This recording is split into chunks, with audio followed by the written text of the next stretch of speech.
Welcome back, everybody, to my annual October ranking series. This year I'm counting down my favorite horror movies from the 2010s. At number 4, we have the sequel to The Shining, Dr. Sleep. You are a special little thing, aren't you? I am a big fan of the original Shining. It is one of my favorite horror movies, definitely in the top 10. Not my favorite Stanley Kubrick movie, that would go to A Clockwork Orange, but I do love The Shining. Like I said, top 10 favorite horror movies. It is, the thing about The Shining is when I first, when I first watched it, I was a little kid, and I have ADD, I wasn't really paying attention, but later on, when I finally sat down and watched The Shining, and I considered this my actual first time watching The Shining, I had it on VHS, I popped it in, I watched the whole movie, and when it was done, and this was the first time that this ever happened, when it was done, I rewound the film and I watched it all over again. That's how much I love the original Shining. And then we have the sequel to The Shining, directed by Mike Flanagan, and I think this is my favorite Mike Flanagan movie. And there are people out there who like this movie more than The Shining, and I'm going to say I get it. While I don't necessarily love it more than The Shining, I still love this movie. I think it's a fantastic movie. And anyone who likes it more than The Shining, hell yeah, I get it, and keep enjoying this movie because it is great. So we're following Danny Torrance as an adult in this movie, and him trying to hide his shine and dealing with all that. He makes communication with a young girl who also has the Shining and psychic abilities and stuff like that. The two of them learn about this group known as the True Knots, led by Rose the Hat. And what they do is they are kind of these vampire-esque beings. They can live very long lives. And what they do is they find people, specifically kids with psychic abilities, and they murder them, and they feed off of their shine, or the essence that creates their psychic abilities.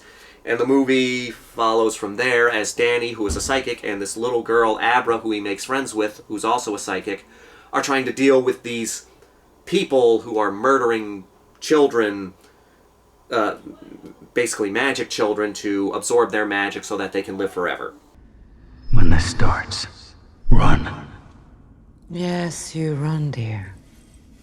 And then I will find you, and you will scream for years until you die.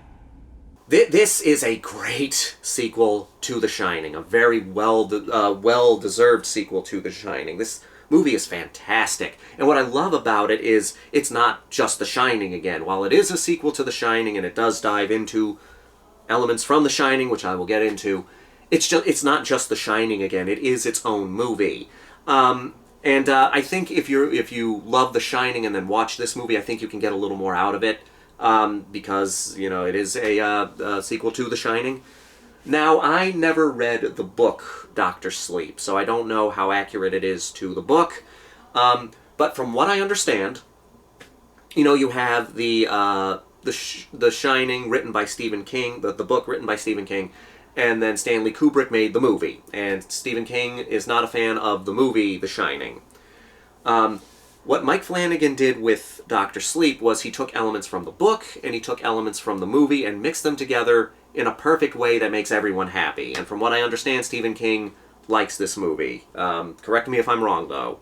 But it is a fascinating story because it deals with the elements of psychics and stuff like that. And then you have the True Knots, this group of kind of psychic vampires or something like that, who are a very intimidating group. And then you have Rose the Hat, who is one of the best horror movie villains of the 2010s. When it comes to horror movie villains from the 2010s, there's plenty of great ones, but I think the top two are Art the Clown and Rose the Hat. And I'm torn between the two of them over which is the best villain, because Art the Clown is fun in that slasher, in that twisted, quiet slasher clown kind of way, but Rose the Hat is a fascinating villain.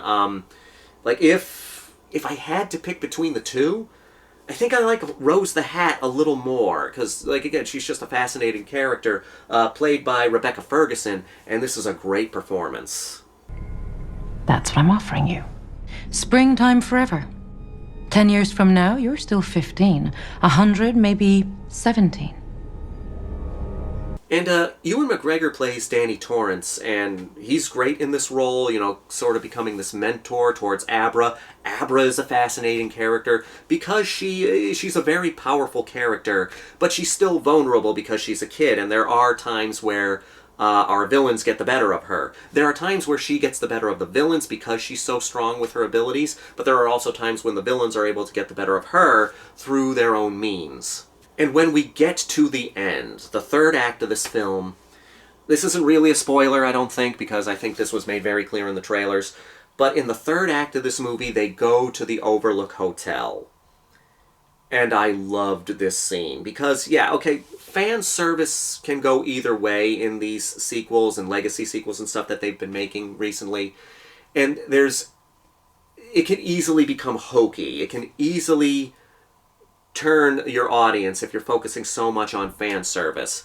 That's one of the main problems with the new Star Wars movies and the new Jurassic Park movies, is they focus a little too much on, not a little too much, they focus way too much on fan service.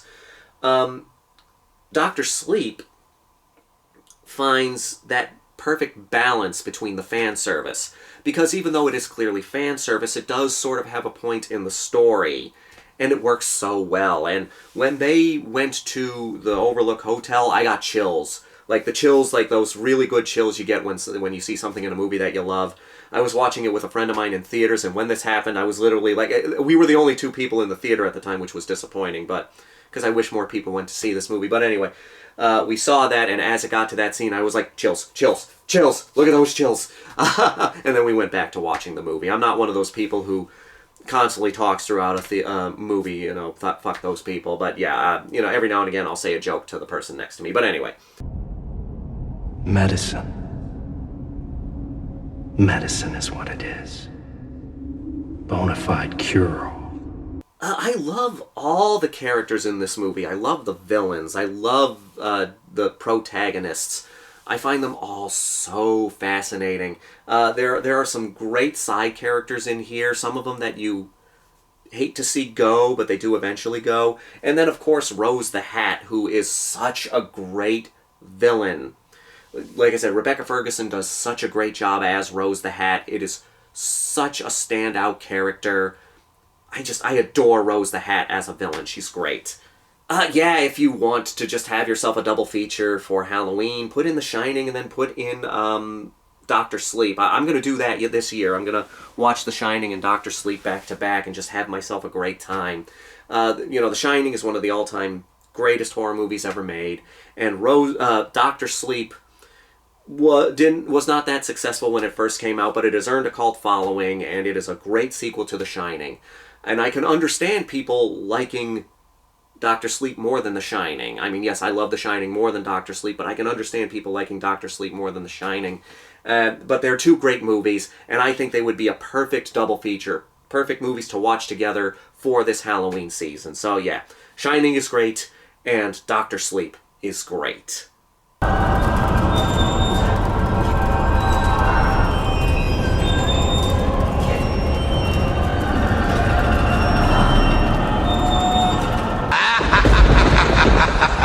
Ha ha ha ha ha ha!